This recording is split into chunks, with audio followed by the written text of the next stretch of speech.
Hey guys, welcome to The Exchange. Today I want to talk about what's happening with the UK and China with the fuel shortages as well as the food shortages. In fact, shortages all across the board in the US, Europe, and even Australia. So there's a lot going on, and I want to talk about why this is happening and if this is a trend, and also what effects this will have on the market in the medium to long term.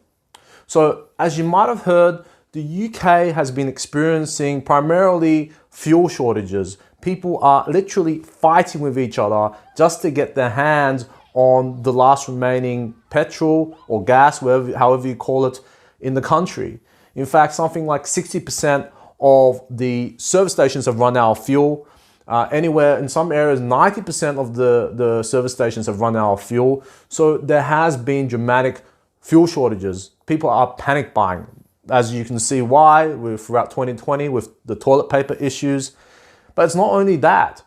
We have been seeing food shortages too. The supermarket shelves have been running bare in the UK. And we're talking one of the most richest countries in the world, the most advanced countries in the world. How is this happening? Well, for one thing, with the fuel shortages, they're blaming a shortage of 100,000 truck drivers there. They're blaming it on the fact that they had the Brexit. They're blaming it on the fact that, the Europeans are going back home during COVID. They're blaming it on just COVID itself, I suppose. And they're not really addressing the root issues why. Why aren't people getting into the trucking industry? Why are people leaving and not coming back?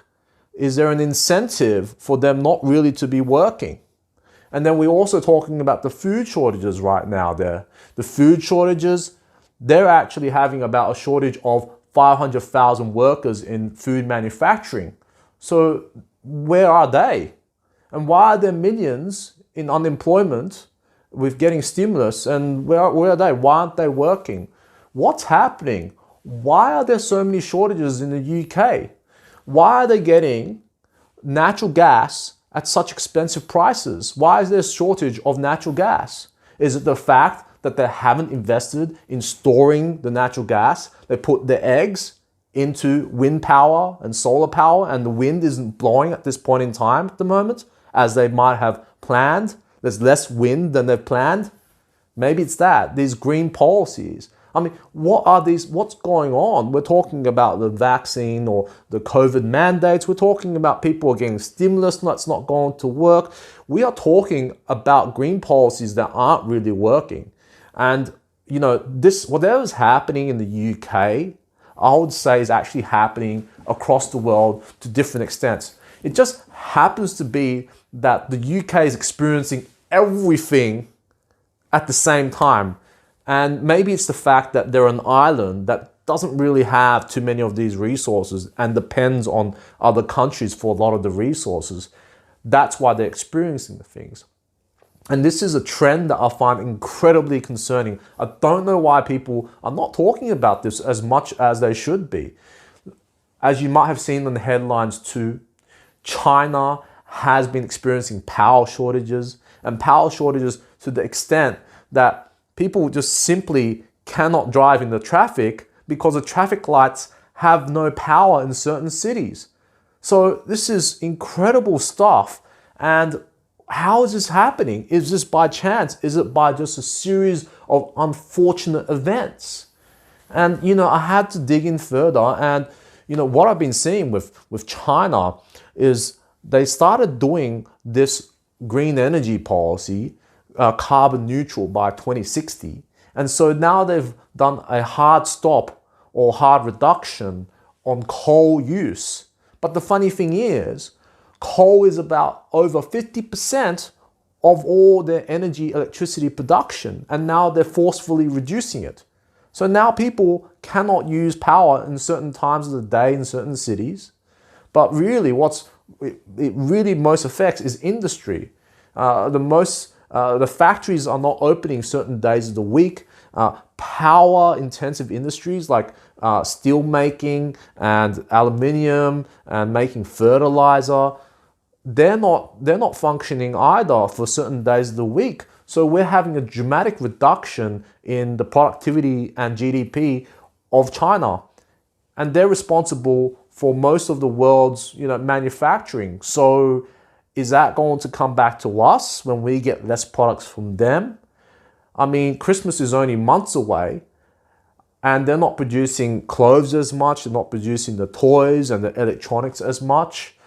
That starts to trickle in to our side. You can imagine only in a couple of months, we might not be getting as many Christmas gifts to buy on our shelves in the West or even other areas of the world.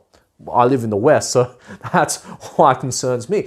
But that's just an example. So these shortages are affecting, power shortages are affecting shortages in products that we use on a day-to-day basis. And I'll go a little bit further too. In the UK, it's not just the food shortages. They're getting shortages in fertilizer because fertilizer requires natural gas for them to make a lot of energy. So they're not having as much fertilizer. Without fertilizer, they can't grow as much food. So not just the food shortage on the shelves in the supermarket in the UK right now, but they're going to be experiencing shortages from their production of food on their farms in the UK. It doesn't end. It's not like it's a problem that gets solved very quickly for the people. Politicians like Boris Johnson will say, we'll solve this in a couple of weeks. But when you figure it out and you connect the dots, it's actually, this actually goes for a little bit longer. So what I'm seeing is that through a lot of the governments right now, we're seeing a major trend towards just cratering our production lines and our supply chains. I mean, we're seeing this in Europe too. They're not getting the natural gas because they haven't invested in storing natural gas. So they're now begging Russia to get as much natural gas over as possible. In the meantime, their solar and their wind farms are not generating sufficient power. So again, another own goal from a major economy. And then we're talking about the US also. No one's going to work, so to speak, because they're doing their stimulus, which is causing people to just day trade at home instead of going to work. They're putting vaccine mandates left, right, and center. So people don't want to take that shot, and they don't want to, maybe that's why they're not going to work as much. Inflation is going through the roof. They're getting 5.3% inflation, and normally it's under 2%. So it's completely dysfunctional too. And if you look at the ports where they're supposed to get the freight in, I mean, on the West Coast, on the California ports, there's 70 ships sitting outside waiting to be docked because there's not enough people working on the docks to actually take in the goods to import it into the country. On the East Coast, in New York, in the ports near New York, there's around 60 ships, and they're not getting processed fast enough. So the whole system, as we know, is actually being clogged up. What we think is a healthy GDP, a recovering economy, is only recovering in terms of the amount of dollars that are being spent. But the amount of products that's coming out and we're producing is far, far less. The inflation is out of control. So I'm going to look into a little bit more about the implications of what's going on. But if we want to, condense what I'm saying right now, there's three issues that's constantly repeated right now by world governments. One is the stimulus. The economic stimulus is causing people not to take work, and now we're experiencing labor shortages, so people aren't producing these goods. Secondly, we're talking about potentially excessive health mandates or COVID mandates. So governments are making it excessively onerous to keep safe with COVID around. And then thirdly, and I think most importantly, are these green policies that are being pushed down our throats at probably the worst time in history to do it. And now we're experiencing energy shortages. And these energy shortages, these high energy prices, are translating to higher food prices and higher prices of manufactured products. So this is all these trends are leading towards higher costs of living. So that's the thing that concerns me the most. And I promised that I'd say, how is this connected to the stock market? And this is how it's connected. High inflation means that businesses are not certain about what prices to set their products and services for. So there's a lot more uncertainty in the market.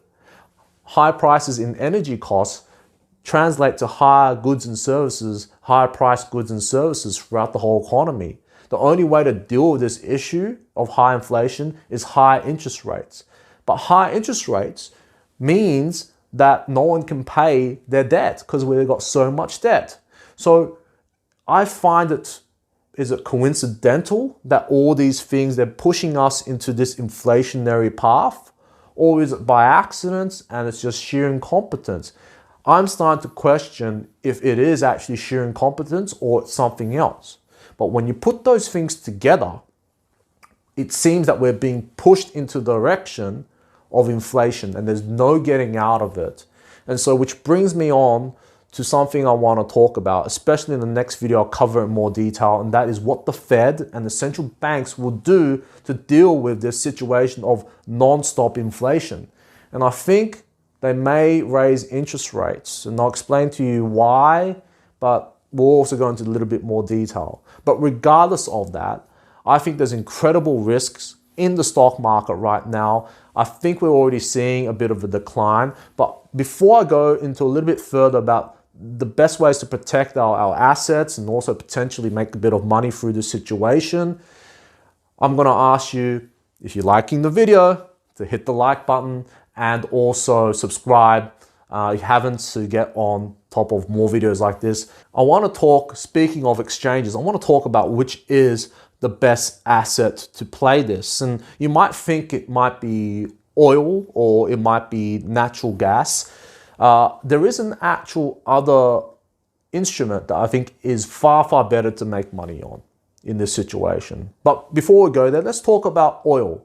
Oil is sitting at almost the new highs and it's about to break through.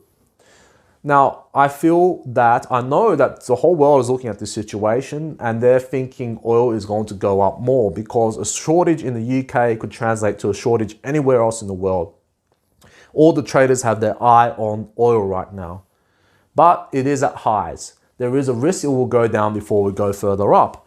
Many people on Wall Street think that it will go up to $100 per barrel. So that's one I want to play, but it's not the best solution. The second one is natural gas. If you can see probably here, that's a chart of natural gas behind me. That's rocketed right up. I think it could go up way, way further, particularly as winter's coming up. And if we got a harsh winter, it's going to rip to new highs. But it's already very high. So it could fall down in the pullback significantly. But what I really am interested in is volatility, the VIX index.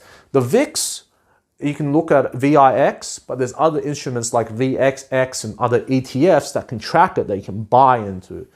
But the VIX at this point is around 22. And historically, whenever the market gets shaky, we can see a VIX go up to the 30s. In fact, in March in 2020, it went up to the 80s, the 90s. So if you bought it around the 20s and it went up to 90, you can do the math. Your money would have, went up 4 times. If it goes up to 35 from 22, where it's at now, we're talking an increase of 50%. And all you need is a little bit of a crash in the stock market for it to go up. So that is my read for this situation. But yes, I recommend looking into some of those plays on the stock market.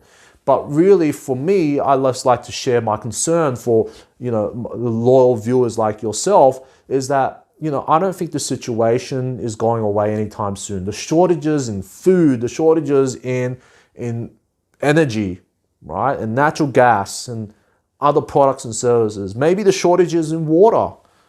You've got to protect yourself. You've got to have, spare food lying around at home. If you've got a garden, plant some spare food in the garden, vegetables and so on and so forth, because you don't know what's going to happen. I feel like this is a trend that will continue for the next 5 years until supply chain and shortage issues will just be forgotten about, then we can start thinking about, yeah, back in the good old days.